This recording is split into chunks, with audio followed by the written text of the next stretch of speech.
Let us go on and look at the water cycle. Some Muslim authors claim that the Quran shows pre-scientific knowledge of water cycle. What is the water cycle? Here in this slide, you see 4 steps. The first step is evaporation. The water evaporates from the seas and the earth. Second step, it becomes clouds. Third step, it gives rain.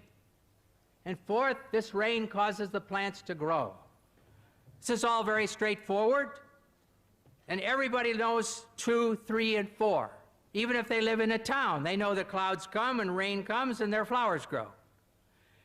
But what about step 1, the evaporation? You can't see it. It's difficult.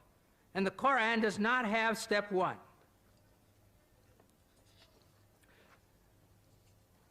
Now we're going to look at a prophet from the Bible, a prophet from 700 BC, Prophet Amos, and he writes, "He who made the Pleiades and Orion, who turns blackness into dawn and darkens day into night, and then who calls for the waters of the sea," stage 1, "and pours them out over the face of the land," stage 3.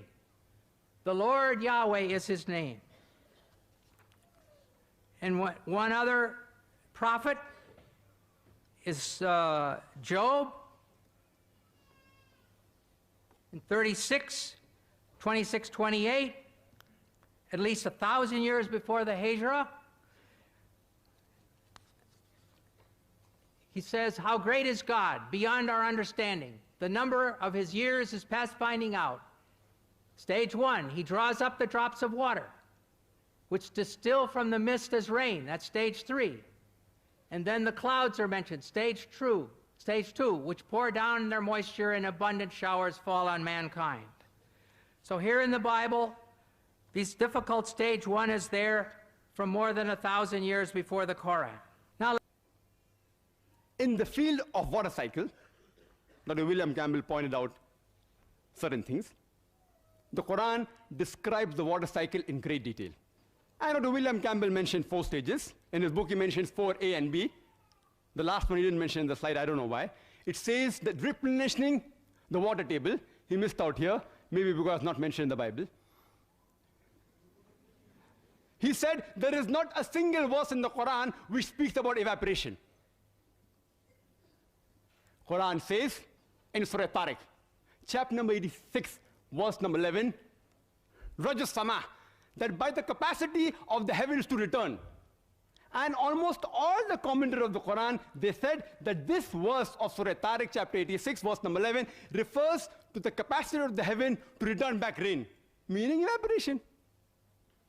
Dr. William Campbell, who knows Arabic, may say, why didn't Allah subhanahu wa ta'ala specifically mention وَالسَّمَاءِ ذَاتِ الْمَطَرِ, meaning the capacity of the heaven to return back rain? Why did Allah mention specifically? Now we have come to know why didn't Allah do that in his divine wisdom. Because today we have come to know that besides the ozonosphere, the layer above the earth, besides returning back rain, it even returns back other beneficial matter and energy of the earth which is required by the human beings. It does not only return back rain, today we have come to know it even returns back waves of telecommunication, of television, of radio, by which we can see TV, we can communicate, we can hear the radio. And besides that, it even returns back the harmful rays of the outer space, back on the other side, and absorbs. For example, the ultraviolet rays of the sunlight is absorbed by the ionosphere. If this was not done, life on the earth would have ceased to exist. So Allah subhanahu wa ta'ala is far superior and far more accurate when it says, Rajya Sama, by the capacity of the heaven to return. And the remaining things, as he mentioned, is there in the Quran. You can refer to my video cassette. The Quran described the water cycle in great detail. Regarding what he said about the Bible, he showed stage 1 and stage 3 in the first slide, and the second, stage 1, 3, and then 2. That the rainwater is taken up, he says, and then the rainwater comes on the earth. This is the philosophy of phase of Miletus in 7th century BC. He thought that the spray of the ocean was picked up by the wind and fell into the interior as rain. There's no cloud mentioned there. In the second quotation Dr. William Campbell gave, first is, according to him, evaporation, which we agree, we don't mind having the concordance approach with the Bible. Then rain falls down, and then other clouds formed. That is not the complete water cycle. Alhamdulillah, the Quran describes the water cycle in great detail, in several places. How does the water rise, evaporates, form into clouds, the clouds join together, they stack up, there's thunder and lightning, water comes down, the clouds move into the interior, they fall down as rain, and the replenishing of the water table, and alhamdulillah, in great detail. The Quran speaks about the water cycle in great detail in several places. In Surah Nur, chapter number 24, verse number 43. In Surah Rum, chapter number 30, verse 48. In Surah Az-Zumar, chapter 39, verse 21. In Surah Mu'minun, chapter 23, verse number 18. In Surah Rum, chapter number 30, verse number 24. In Surah Al-Hijr, chapter 15, verse number 22. In Surah Araf, chapter number 7, verse number 57.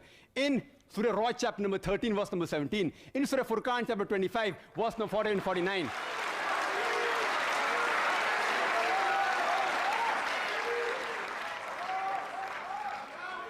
In Surah Fatir, chapter number 35, verse number 9.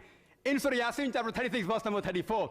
In Surah Jasha, chapter 45, verse number 5. In Surah Qaf, chapter number 50, verse number 9. In Surah Waqia, chapter number 56, verse number 68 and 70. In several places, Surah Mulk, chapter 67, verse number 30, the glorious Quran speaks about the water cycle in great detail.